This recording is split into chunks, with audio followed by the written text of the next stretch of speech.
I mean, this is sending literal shockwaves through both the sports and finance worlds.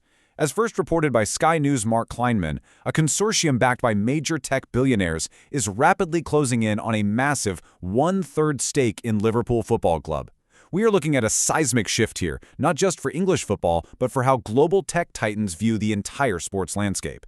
To really wrap your head around the sheer scale of this move, just take a look at this number: £250 billion. That is the staggering estimated net worth of Amazon founder Jeff Bezos, who happens to be one of the key players driving this specific bid. So we're not just talking about wealthy local businessmen anymore, right? We are talking about nation-state levels of wealth, driven by the pioneers of the digital age, stepping right onto the pitch. Here's the game plan for today. We'll start with the flashy bid and the fan divide, then move into the trophy asset economy, hit you with a quick spending reality check, and finally uncover the big live sports media play. So let's kick things off with Section 1, the flashy bid and the fan divide. Because whenever money this big makes a move, the immediate street-level reactions are just fascinating. Under the proposed structure of this deal, you've got a consortium featuring Jeff Bezos, Meta co-founder Bezos-Saverin, and Amit Bhatia swooping in to acquire roughly a one-third stake. The existing owners will hold on to the other 67%. In the blink of an eye, an incredibly historic and, let's face it, already wealthy club is poised to become unimaginably richer, backed by the literal architects of the modern internet. But, here is exactly where we hit some friction. For a lot of traditional match-going fans, seeing this kind of corporate wealth suddenly flood into their beloved club raises a bunch of rapid-fire anxieties. The first question on their minds: are we going to have to pay more? Because if investors, who have a pretty solid track record of relentlessly seeking returns, buy into the club, what's in it for them? Are ticket prices going to skyrocket? Are we going to be paying a massive premium for merchandise or getting hit with higher subscription fees just to watch the team on TV from our own living rooms? It's a highly cautious, deeply protective stance, and honestly, you can't really blame them. On the flip side, the younger, extremely online crowd, they are absolutely buzzing. For them, this scenario is the ultimate dream come true. They look at this bottomless tech wealth and instantly equate it to unlimited transfer budgets. They're dreaming that this influx of billions literally means signing global superstars like Kylian Mbappe tomorrow, building a modern-day fantasy team, and utterly dominating global football for the next decade. No big deal, right? All right, moving right along to Section 2, the trophy asset economy. Why exactly do some of the richest men on the planet actually want a piece of a Premier League football club? Well, the reality is that these globally famous, historically significant clubs are incredibly rare. They are the ultimate trophy assets. Just look at Bezos-Saverin's recent moves. 4 years ago, he was part of an investment group that tried to buy Chelsea. When that didn't pan out, did he just walk away from football? Nope. He simply waited, bided his time, and has now pivoted his focus straight to Liverpool. These elite clubs almost never hit the open market, and when they finally do, you see the exact same circle of ultra-high net worth individuals swarming around them because of their unique global prestige. To really map out the insane inflation of these assets, just look at this timeline. 16 years ago, Liverpool was valued at £300 million. Fast forward to 4 years ago, and Chelsea changed hands for £2.5 billion, plus a legally binding £1.5 billion investment guarantee on top of that. And today, this new consortium bid is valuing Liverpool at a mind-boggling £4 billion. That's roughly $6 billion US.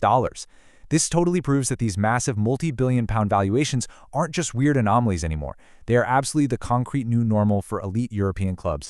And if you're wondering why investors are just falling all over themselves for this space, just look at the return on investment.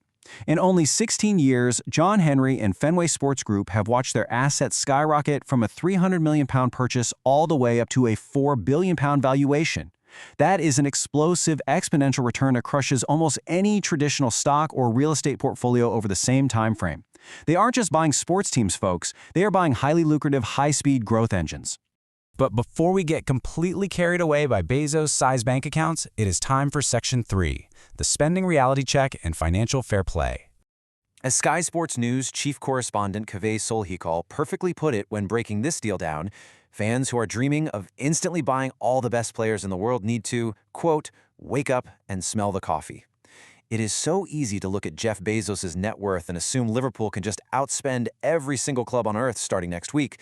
But the reality of modern football economics? Yeah, it's an entirely different ballgame. And the reason for that is pretty simple: strict financial regulations. Both the Premier League and UEFA enforce tight profit and sustainability rules. This basically means a club can effectively only spend what it natively earns, totally regardless of how much independent wealth its owners might have sitting in the bank. You literally cannot just wire $1 billion from your personal tech fortune directly into the club's transfer budget. The money spent on the pitch has to be generated by the club's actual day-to-day business operations.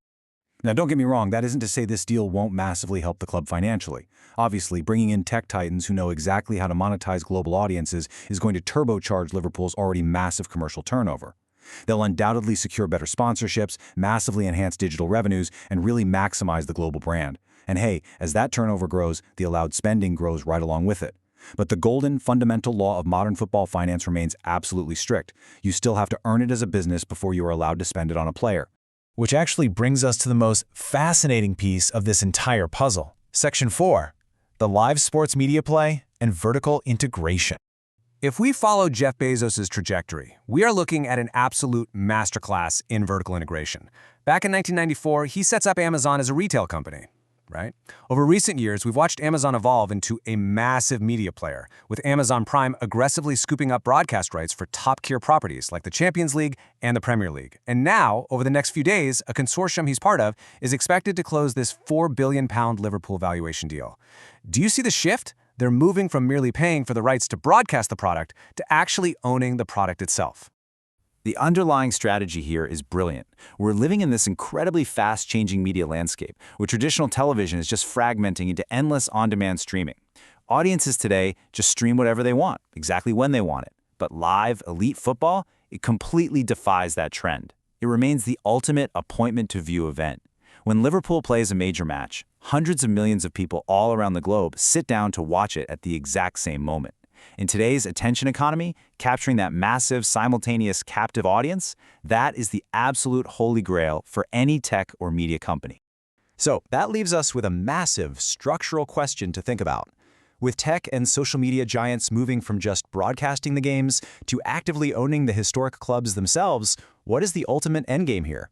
Are we currently watching the final days of football as a traditional sport and the dawn of it as a fully integrated Silicon Valley media product? It's a total paradigm shift, and honestly, it's one we are going to be watching very, very closely.